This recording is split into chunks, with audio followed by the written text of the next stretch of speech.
원유 쇼크가 지금 전 세계를 강타하고 있습니다. 저희가 여기에 대해서 어떻게 좀 바라봐야 되는지 긴급 진단 시간을 통해서 좀 자세하게 살펴보도록 할 텐데요. SC 글로벌 센터 김선규 소장과 함께 이야기 나눠보겠습니다. 어서 오세요. 안녕하세요.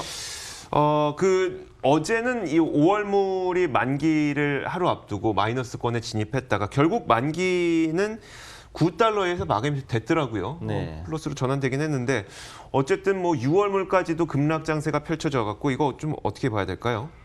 사실 이 선물이라는 게 특성이 결국 만기가 되면 시세를 따라가게 돼 있거든요. 네네. 그러니까는 이 경우에는 제가 결론을 말씀을 드리면은 누군가 헤지펀드 같은 이런 그 시장 조작 세력이 개입을 하지 않았는가 저는 이렇게 보고 있습니다. 이 경우는 네.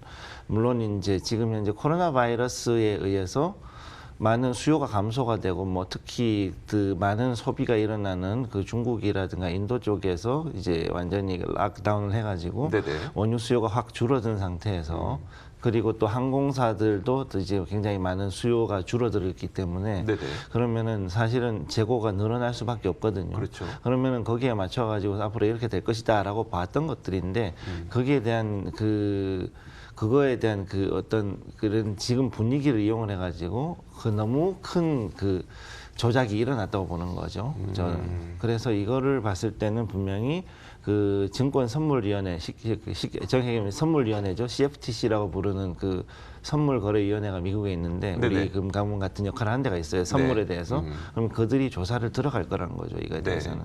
그러면 거기에 들어갔을 때 거기에 어떤 추이가 나올 거니까 그러면 그거에 대한 결과는 좀 지켜봐야 될 걸로 보입니다.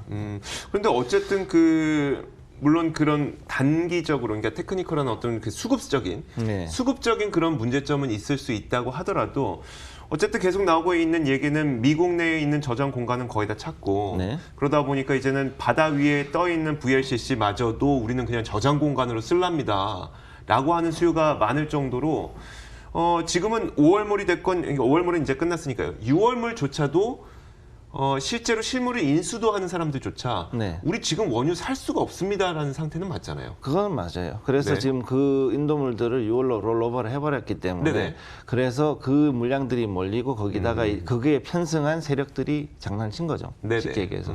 그러니까 우리가 상상하는 것 이상으로 엄청나게 많은 돈을 가진 어떤 세력들이 거기에서 장난을 쳤다라고 보는 거기 때문에 네네. 이거에 대해서 분명히 CFTC가 개입을 할 거라는 겁니다. 이 부분에 대해서는. 왜냐하면 지금까지 그 기름을 푸기 시작한 이래로 마이너스 유가는 나온 적이 없었거든요. 네네, 그러니까요. 예, 그렇기 때문에 이렇게 간다 그러면은 결국은 이제 야 이거는 해도 너무한 거 아니냐라는 얘기가 분명히 나온다는 거죠. 네네. 그러면 이게 한번 생각을 해보시면은 60달러 정도가 빠졌다가 한 15불, 20불 이 정도에서 갑자기 마이너스 40불 대 밑으로 내려갔다가 다시 올라왔단 말이에요. 네네, 그렇죠. 그러면 그 진폭이 자그마치 60달러인데 네네. 그러면은 1달러 하나에 100틱이라 그러면 60달러면 지금 자그마치 한 6만 틱 정도, 한 6,000틱 이상 올라왔다 왔다 갔다 한 거죠. 그렇죠. 그러면 금액이 거기에다 얼마죠? 한 계약당 금액이 한 계약당 12불 좀 넘어가니까 네. 그러면 그렇게 해서 곱해버렸을 때 한 7만 불, 그 계약 하나당 7만 불 이상의 손실. 거의 뭐 1억 원에 가까운 9천만 원 정도니까 예, 그렇죠. 한 계약당 9천만 원이면 그 정도가 난다 그러면은 네. 이게 그러면은 누가 들고 있더라도 결국은 들고 있는 사람은 100% 로스컷이 다 났다는 얘기죠. 그렇죠. 그러니까 이거 그리고 진짜 문제 우리나라 같은 경우는 이때 손절하려고 했는데 손절이 안 돼가지고 마이너스가 나오니까 일부 증권사는 그게 안 됐던 적도 일부 있어요. 증권사에서는 이 마이너스 자체가 그 인식이 안 돼 갖고 거래가 체결이 안 됐다는 소식도 들리더라고요. 네, 그렇습니다. 네. 그런 것도 있었기 때문에 이런 그 한마디로 이거는 진짜 시장 교란에 걸릴 수 있는 사안들이기 때문에 제가 봤을 때는 이거는 좀 지켜봐야 될 사항이라고 보거든요. 좋습니다. 그러면 이제 그 어떤 돈의 문제점, 네. 돈의 문제점, 그렇죠. 그것 때문에 이 사태가 벌어졌다 하더라도 어쨌든 근본적으로는 원유에 대한 수요가 적은 거니까 이번 마이너스 유가가 발생했던 원인에 대해서 어떻게 생각하고 계시는지. 예. 네. 우선은 요 두 가지를 봐야 되는데 오늘자 WTI 5월물하고 6월물을 한번 비교를 해보시면은 네네. 제가 말씀드린 거를 이제 확실하게 아실 수 있을 거예요. 그러면은 5월물 지금 현재 아까 나왔던 어떤 블룸버그보다는 한 1시간 뒤 정도, 그리고 지금보다는 1시간 전에 제가 따서 이제 가져온 자료를 보면은 8불 91달러에 지금 거래가 되고 있었습니다. 네네. 처음에 10달러까지 갔다가 이게 내려갔고요. 그 다음에 WTI 6월물은 지금 현재 20달러대를 어제까지 유지를 했었는데 이게 13달러 49센트까지 지금 6달러 94센트가 급락한 상태로 가고 있는 네네. 거죠. 즉 이거는 시세대로 이제 서로가 이제 만나 들어가는 거라고 보시면 됩니다. 즉 5월 거는 올라가고 네. 그다음에 6월 건 내려오고 그래서 그 중간점 여기가 시세가 형성을 한다고 보시면 되는 거예요. 네네. 그래서 이렇게 진행이 되는 거고 그래서 이제 지금 현재 원인으로 보면은 두 가지가 가장 큰 원인이 될 거라고 보는데 첫째는 뭐냐면은 이제 오일 메이저들이 네. 이제 셰일 업체들에 대한 인수합병을 용이하게 하기 위해서 거기에 대해 어떤 그 뭔가를 하다 보니 이런 일이 생기지 않았을까 저는 그런 생각을 일단 하고 있어요. 네네. 왜냐하면 지금 현재 단순히 오일 셰일 업체들뿐만이 아니라 미국 전 산업에 걸쳐 가지고 엄청나게 많은 돈이 투입이 돼야 되는 상황이거든요. 그렇죠. 네. 그리고 그것 때문에 연준해서 이제 배드뱅크까지 만들어 가지고 그래서 여기에다가 거기에 출자를 해서 이것이 이제 부실 채권들을 사실 매입을 하고 있는데 네네. 그 중에 상당수가 그 셰일 오일 업체들이 만들어낸 회사채란 말이에요. 그렇겠죠. 그러면 이것들을 가지고서는 자산을 처리를 하는데 그것도 하는 것도 어느 정도 한계가 있지 자꾸 발행을 하면 그것도 안 되고 네. 그냥 이 부실한 물론 덩치는 굉장히 큰데 이 네. 부실한 업체들을 자꾸 연명시켜주는 그런 결과가 되니까 여기쯤에서 정지를 시키고 이제 더 이상 우리가 기름은 팔아줄 수가 없으니 너희가 오일 메이저들하고 협상 잘해가지고 알아서 정리를 해라 라는 사인을 이제 보냈다라고 저는 보는 거죠. 첫 네네. 번째로는. 네. 그래서 이렇게 했을 경우는 지금 현재 핵심 산업들 그 중에서 특히 항공하고 그 다음에 미국의 전략 핵심인 그 보잉이라든가 이런 락히드 마틴 같은 그런 그 방산을 끼고 있는 항공사들 같은 경우에는 돈 투입되는 게 엄청나게 많단 말이에요. 네네. 그럼 그거까지 신경 쓰고 하기에는 지금 현재 미국이 거기까지는 좀 가기 어렵다는 거죠.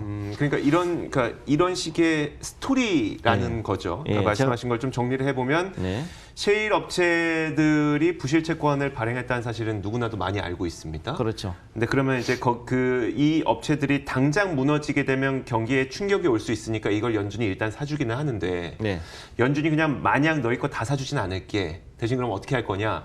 오일 메이저 업체들이 이 셰일 업체들의 채권을 좀 사주던가 아니면 셰일 업체들을 인수해 주던가 네. 이런 쪽으로 좀 유도하고 있는 단계이다 보니까 오일 메이저 업체들도 그럼 그들을 좀 제대로 사기 위해서는 유가가 약간 낮은 게 나아서 굳이 원유 메이저 업체들도 감산에 적극적으로 나서지 않고 있다는 얘기인가요? 그렇죠.